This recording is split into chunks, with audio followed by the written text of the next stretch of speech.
Good morning.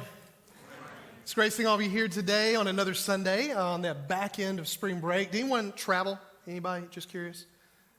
Wow. Okay, a few. Not many. That's good. Yeah. I think all the spiritual ones stayed home, right? Especially those that aren't at church today. Now, if you travel and you came to church today, you're really spiritual. But it's great having all of you here today. We got to chill at home over the week, and I feel somewhat rested. I had my back go out last week. By the way, I missed y'all last Sunday because my back was out.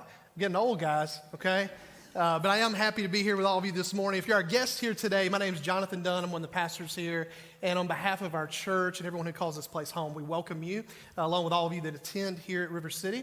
And this morning, I'm excited to share with you what I feel like God's placed on my heart. And to do so, I want to begin by setting the stage and taking you all the way back to 1981 and showing you a picture of my kindergarten class. So there it is, and in case you're struggling to pick out the most handsome fella up there, yours truly, I'll zoom in for you, and it's that dude right there with me wearing my second favorite shirt with Lee on it, and I had my favorite pair of almost knee-high socks, and my shorts, looking back, I should have covered up my quads because those are pretty weak. Those are terrible. But anyway, there I am in my kindergarten class, 1981, and I know some of you are like, my gosh, you're ancient. And yeah, it's true. But to tell you the story, I need to draw your attention to that young chap that's a couple rows behind me, directly behind me. His name is Fred. And Fred, he's one of those kids that, you know, when you look at the picture, you think, oh, what a sweet kid. No, he was not. He was the class bully in our kindergarten class. And Fred was one of those that you can possibly tell from the picture. He had me by about 5 inches or so, and I would say 20 to 30 pounds, okay? So I was a little guy, and he was a monster. And so Fred's like what you see in all the movies. Whenever you had a class bully in the movies, he always seems to, you know, kiss the teacher's butt when she or he is around, but then whenever they turn their back, he just begins to wreak havoc. And that's what Fred did, and I, unfortunately, was his target. So the way this would work out with Fred was that pretty much every day whenever we would go to recess, we would go outside on the playground because we didn't have a gym to play in back then, and Fred would begin scanning the playground and he would find me. And then as soon as he would see me and I would see him, Fred would then move toward me and I would move away from him. And as I would move away from him, he would intensify his movement toward me to where I would run, he would run after me, and he would chase me, and eventually he would always corner me. And once he cornered me, he would take these big old mitts that he had for hands. He would grab me around my little skinny wrist, and he would begin spinning around like a dad with his kid, okay?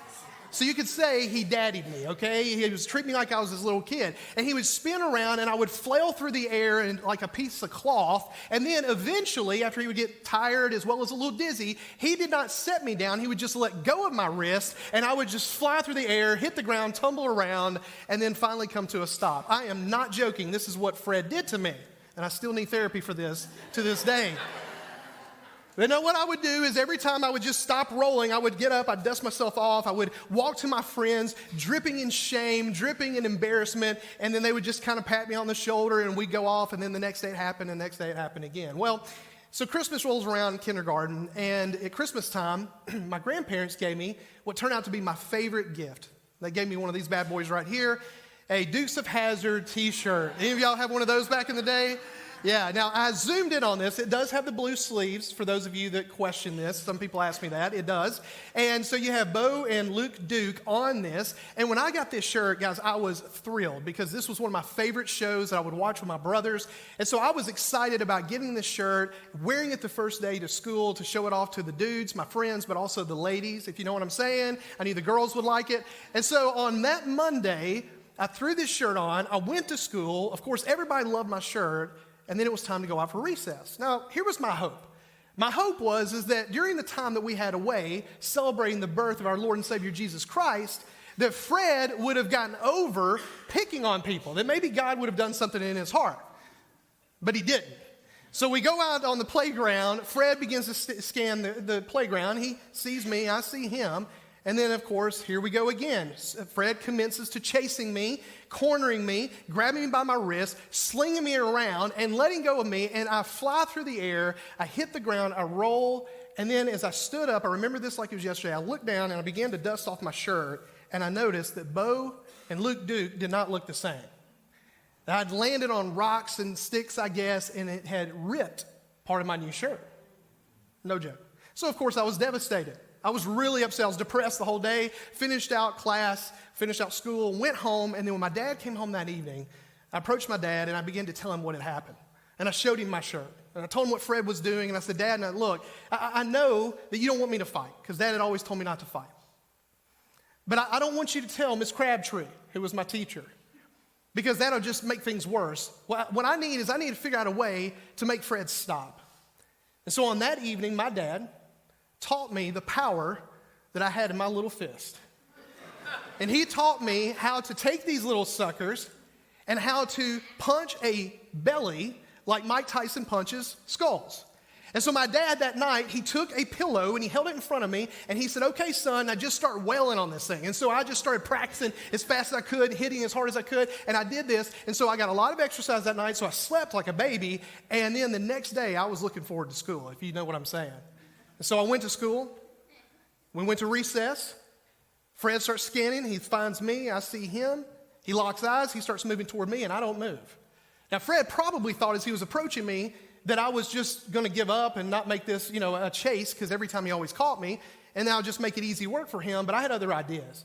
As soon as Fred got within the distance where I could punch him, I just balled these little fists up, and I just went down, and I just started wailing on him. And I kid you not, as I looked up at him, he looked like he was 7 feet tall, I saw in his face this look of like, what is going on, And with every punch I landed, he finally started covering up, and then, I'm not joking, Fred turns and he ran from me, guys, okay?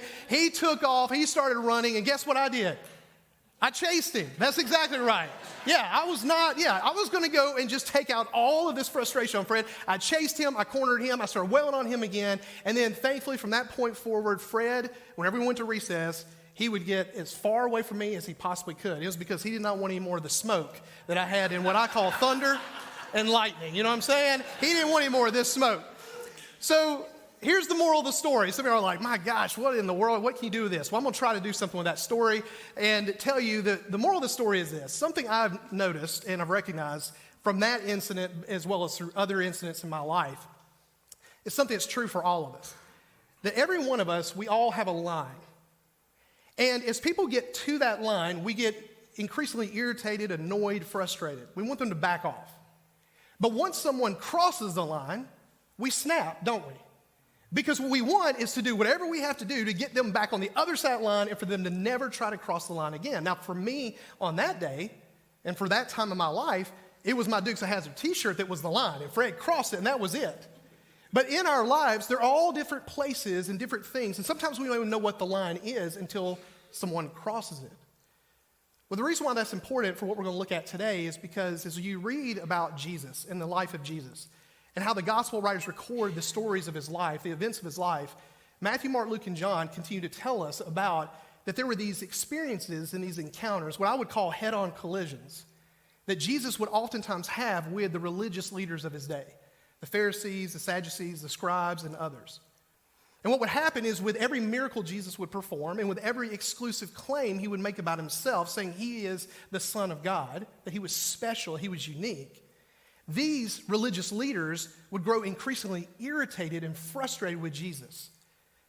And so what we're going to look at today is the day that Jesus crossed the line. There was this miracle in this thing that he said about himself that when he did this, he crossed the line and it accelerated these leaders wanting to take Jesus off the map, to eliminate Jesus by arresting him and ultimately killing him. And the reason why they wanted to do that is because they knew from experience that if Jesus wasn't taken out, he would never stop. And so they wanted to do everything they could to stop it.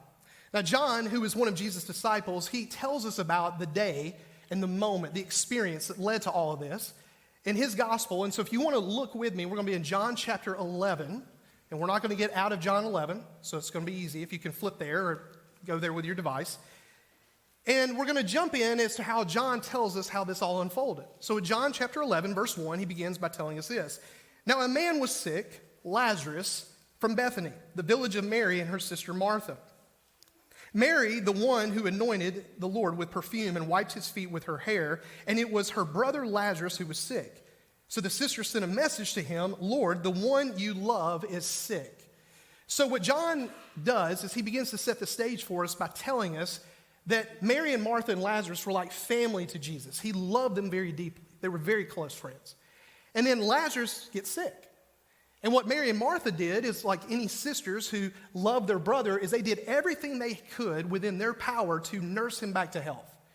But nothing they did worked.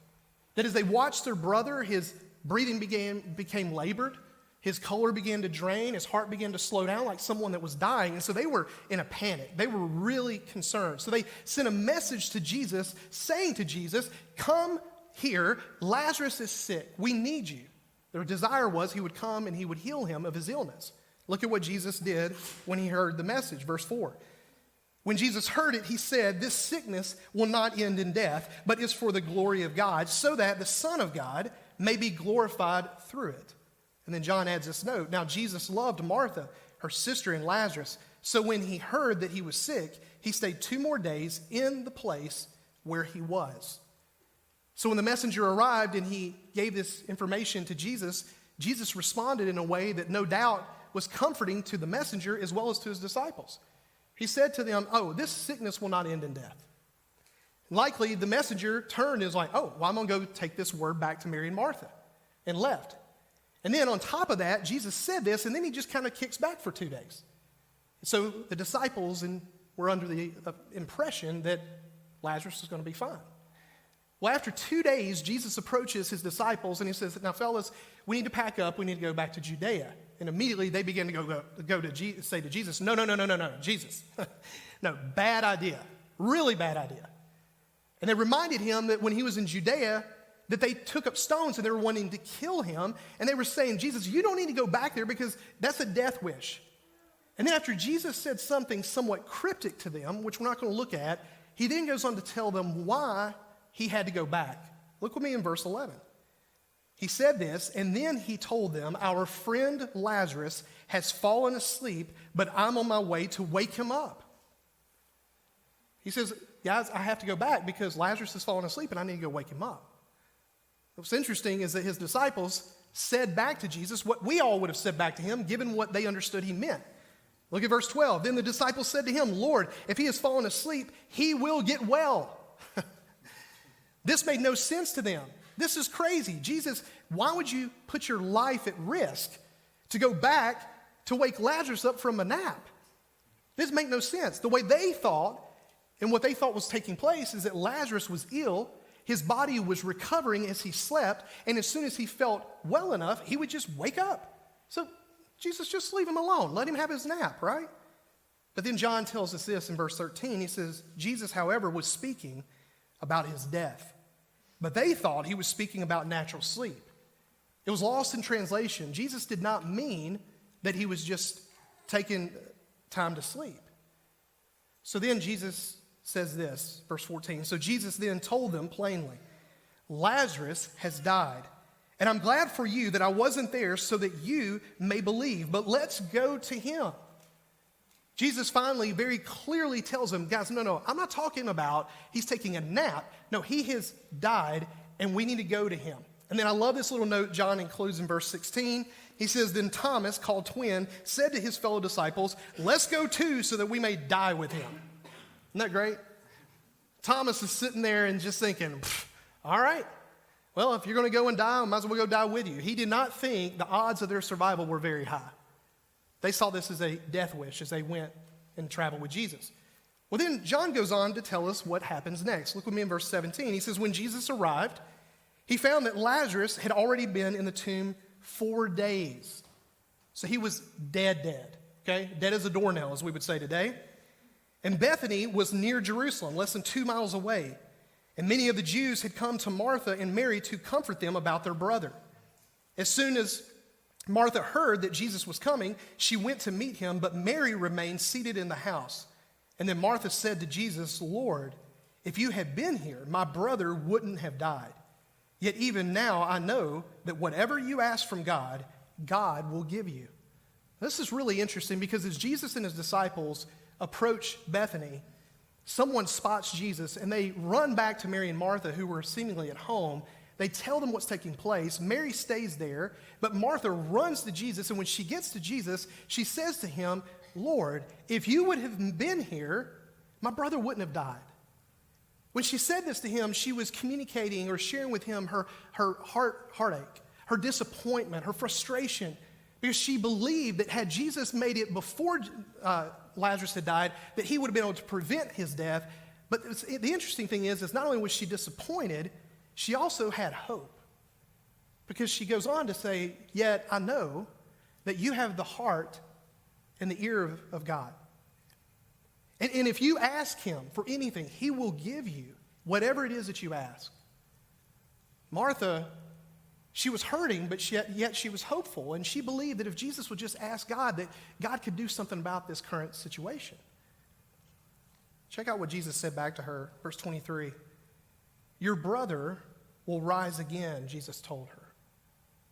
Your brother will rise again. Now this, when Jesus said this, should have been very comforting for Martha. But look at how Martha responds. Verse 24, Martha said to him, I know that he will rise again in the resurrection at the last day. What Martha understood Jesus was speaking to was a theological truth that a lot of the Jewish people that were spiritual believed about the future. What they believed is that in the future, at the end of days, that there will be this event where all of the people who had lived their lives that were right with God would be bodily resurrected. This is what she thought Jesus was saying. So when she responded to him, she took what Jesus said to her, that your brother will rise again, as if he was just giving her a theological reminder of the future hope that they had. But that's not what Jesus was saying. So here's what Jesus said back to her. John tells us this.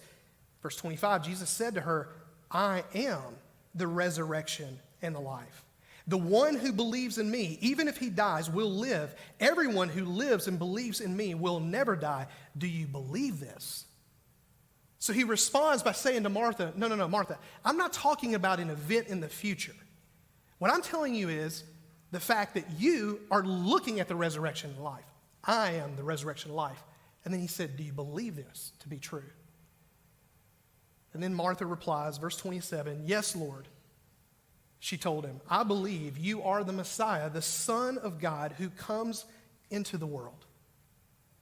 John goes on from here and he tells us about what took place next, what Martha did after this exchange. Verse 28, he writes, having said this, she went back and called her sister Mary, saying in private, the teacher is here and is calling for you.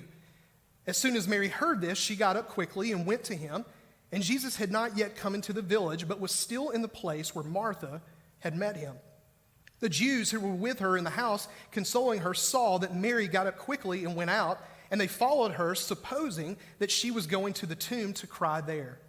As soon as Mary came to where Jesus was and saw him, she fell at his feet and told him, Lord, if you had been here, my brother would not have died. So after Martha and Jesus had this exchange, Martha goes back home. She tells Mary, Jesus is asking about her. Mary jumps up. She takes off. The people that were there grieving with them, that were friends of theirs, believed that Mary was going to the tomb to grieve, so they went with her to comfort her. And then as they follow her, they notice, or they end up where Jesus is. And as soon as Mary gets to Jesus, Mary collapses at his feet And she said to him the very words that Martha said earlier, in part. Lord, if you would have been here, my brother would not have died. What's interesting about this moment is that when Martha approached Jesus, she was heartbroken. She was hurting, but she was also hopeful. But when Mary approached Jesus, you can see from what she did by collapsing at his feet and saying only part of what she said, which was, my brother could be here if you would have shown up, is that Mary was without hope. Guys, she was just hurting. Look at how Jesus responded to Mary, given where she was. Verse 33, when Jesus saw her crying and the Jews who had come with her crying, he was deeply moved in his spirit and troubled. Where have you put him? He asked. Lord, they told him, come and see. Jesus wept. So the Jews said, see how he loved him.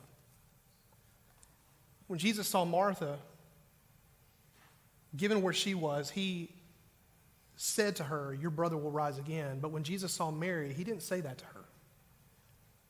What he noticed is that in that moment, Mary was so devastated and hurting that all he did is he put his arm around her and he wept with her. He sobbed over what had taken place.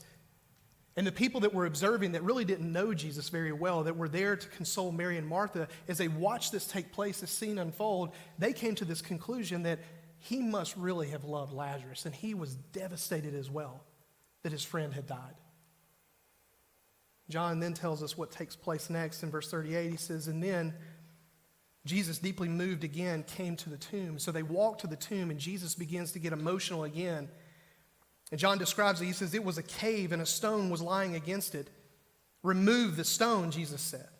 Martha, the dead man's sister, told him, Lord, there is already a stench because he has been dead 4 days. And Jesus said to her, didn't I tell you that if you believed, you would see the glory of God? What's so amazing about this moment is as they approach the tomb, Jesus tells them to remove the stone. And Martha responds by saying, whoa, Jesus, you don't really want to do that. It's been 4 days. The temperature is a little mild outside. And what Martha knew is that his body, her brother's body, had already started decomposing, and there was a terrible odor due to this. She's just saying, Jesus, this is gross. No, you don't want to do this. And what Jesus does is he looks at Martha, and he looks in her eyes, and he says, Martha, remember what I said to you earlier? Do you want to see the glory of God revealed? In this moment, it's really interesting because Martha and Mary were the only two people at the scene that had, if you will, the power of attorney to make the decision over whether or not to keep the tomb sealed or to roll the stone away. They were the only two there that could, as the family. And it was really up to them as to whether or not they were going to look at the circumstances and the conditions of that their brother had been buried for 4 days, his body was decomposing and it would stink, and let that keep them in the place of, no, we're going to keep the tomb closed, or they had the decision to trust Jesus and who Jesus said he is and what he would do, and that they would experience a miracle of the glory of God being revealed. What was standing between them and holding their brother again was whether or not they would trust Jesus for who he said he was. So what did they do? John tells us in verse 41, so they removed the stone. They may have held their nose when they did it, but they removed the stone, okay? And then Jesus raised his eyes and he said, Father, I thank you that you heard me.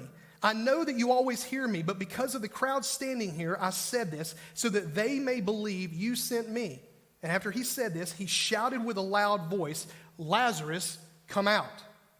The dead man came out, bound hand and foot with linen strips and with his face wrapped in a cloth. And Jesus said to them, unwrap him and let him go.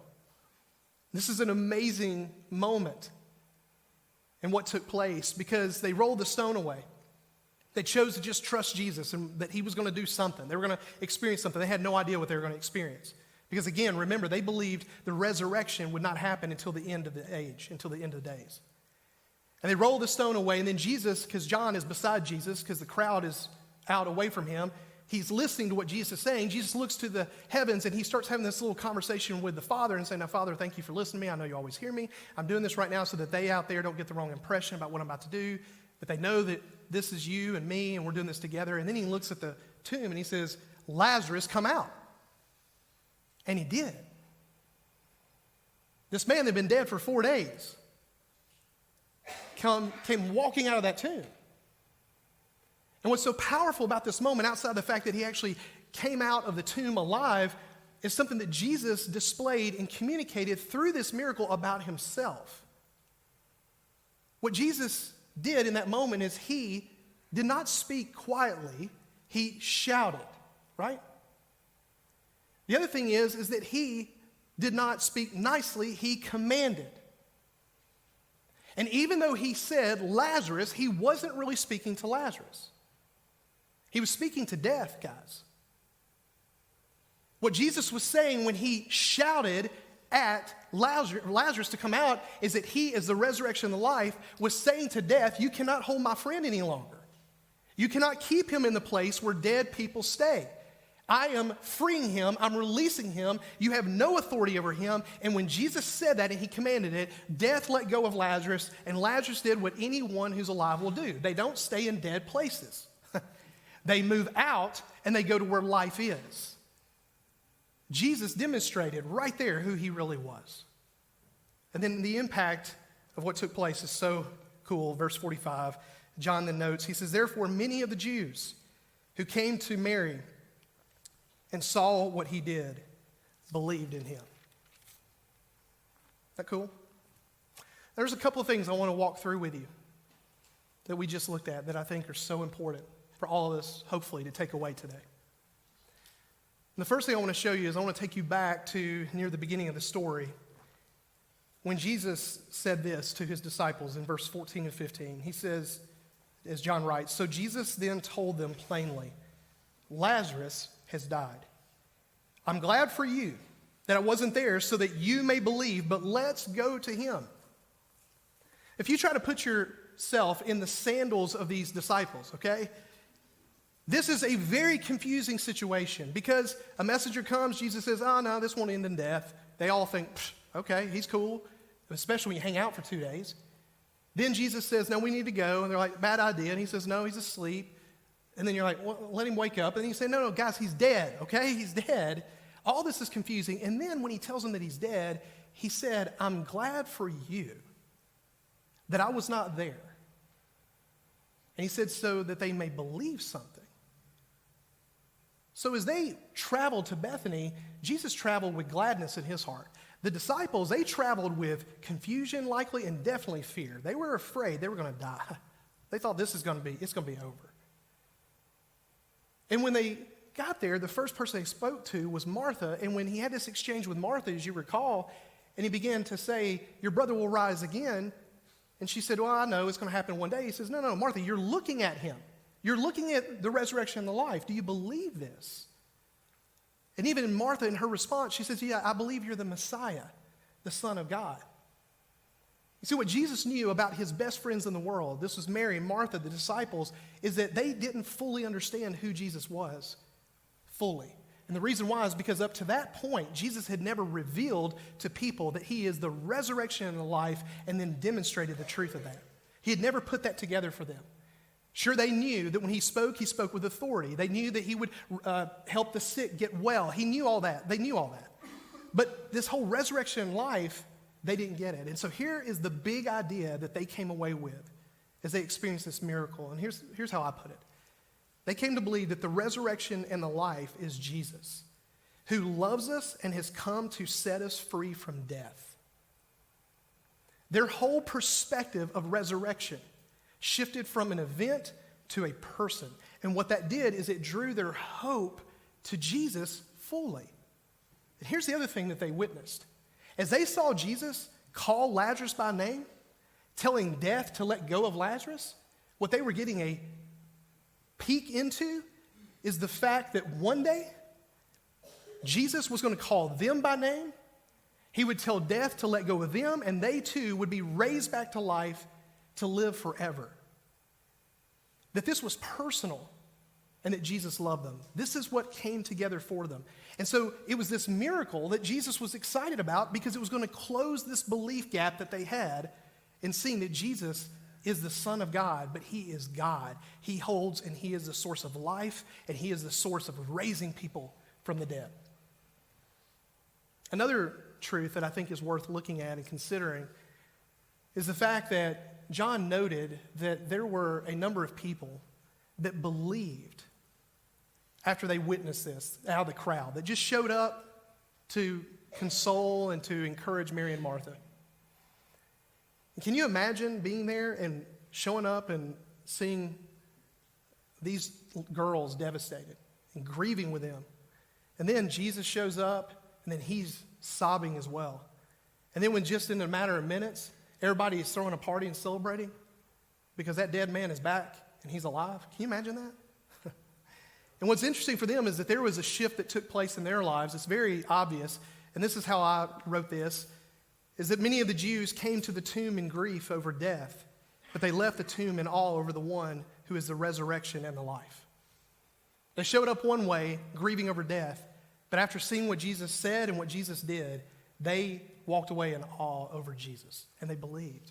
But here's the thing that's really, really sad. Not everyone did believe that witnessed this. There were people in the crowd that observed this miracle. They experienced it just like all the others.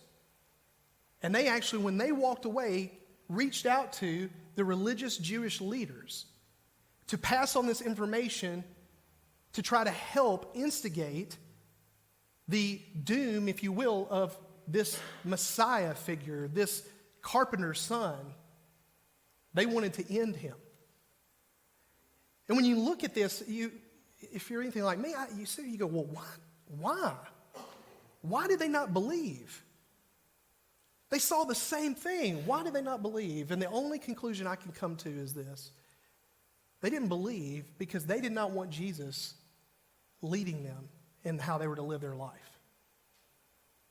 What they understood is that Jesus, and this is something we have lost sight of today, years and years later, when he called people to believe in him, he was calling them to put their faith, their trust in him.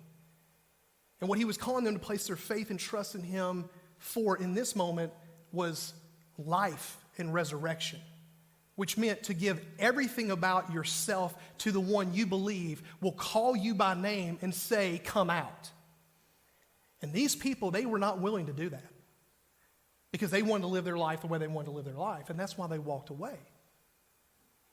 What's been interesting over the years since this moment, and of course there's been a lot of other examples I could offer, is that there have been people throughout generations that have studied the teachings of Jesus, outside the ones that witnessed them. They've read the Gospels, they've listened to messages, they've been in church, they studied it in academia. And when they get to the end of reading all this material about Jesus, his miracles and his teachings and the invitations, they too have chosen not to believe in Jesus as well. And what they try to do is they try to take Jesus and say, okay, I'm going to put you over here, and I'm going to see you as a good man, a wise sage, a moral teacher. I'm going to put you over here, but I'm not going to believe in you as the Son of God or the Messiah. Well, there was an individual that likely all of you have heard of before, who this is where he was for a period of his life, the way he saw Jesus. And then, through a series of events, he came to believe in Jesus and gave his life to Jesus. This guy's name was C.S. Lewis. Anybody ever heard of him? C.S. Lewis is known for writing a number of fictional, great books that have been turned into movies, like the Chronicles of Narnia and others. But he also was a philosopher, and he was a brilliant thinker. And what C.S. Lewis knew from just his own personal experience is that to try to think about Jesus as just a wise sage or a moral teacher or something like that, it logically doesn't work. You really can't do that with Jesus. That's something that has to be off the table. There's really only three choices you have as to how you respond to Jesus. And the way he spoke to this is you can see him as Lord, as he claimed he was, liar, that he's just a deceiver, or he is crazy. He's a lunatic. And so C.S. Lewis, he wrote this argument like this, and we'll look at it together. He says, a man who was merely a man and said the sort of things Jesus said would not be a great moral teacher. He would either be a lunatic on the level of a man who says he is a poached egg, or else he would be the devil of hell. You must make your choice. Either this man was and is the Son of God, or else a madman or something worse. You can shut him up for a fool, you can spit at him and kill him as a demon, or you can fall at his feet and call him Lord and God. But let us not come with any patronizing nonsense about his being a great human teacher. He has not left that open to us. The reason why I wanted to bring this to your attention today is that every experience we have with reading the scriptures and reading the miracles and the teachings and the invitations of Jesus, we all leave from that making a choice about Jesus. For these disciples and for Mary and Martha, there was a gap for them in their belief that was closed by what they experienced in him saying, I'm the resurrection of life, and then raising Lazarus from the dead, that was closed for them, where they walked away believing even more so in Jesus. And so for some of us here today, and that's my hope and prayer, is that we all that have the Spirit, we walk away with a deeper level of faith and trust in Jesus. There are possibly some of you here today that are like those in the crowd that see this, and you experience this, and you read it, and there's something in you says, yes, Jesus, I believe in you. But there may be some of you here today that throughout your life to this point, you've tried to respond, or you in your mind have made the decision to look at Jesus more like someone to get advice and tips from on how to live a better life and how to be better at life. And that's not what Jesus offered. So my appeal to all of you this morning is that as you look at this, you can't set Jesus aside as just a good moral teacher, guys. You have to choose. You think he was nuts? You think he was just crazy and he made all these statements about himself being the Son of God and all those things? Do you think he was a liar just trying to deceive people? Or do you really believe that he is who he said he is, the Son of God? He is the resurrection of life. And to make it personal for you, and I've been thinking of it this way myself, is that to trust in Jesus, given what we've looked at today, would be saying to him, Jesus, I want for you to say my name one day. I want for it to be real for me that you will call me and say to death, let go of Jonathan, because he is going to live forever as a son of God in the new heaven and the new earth. To say, yes, Jesus, I need you. And that's my prayer for all of you this morning, that you would respond in that way.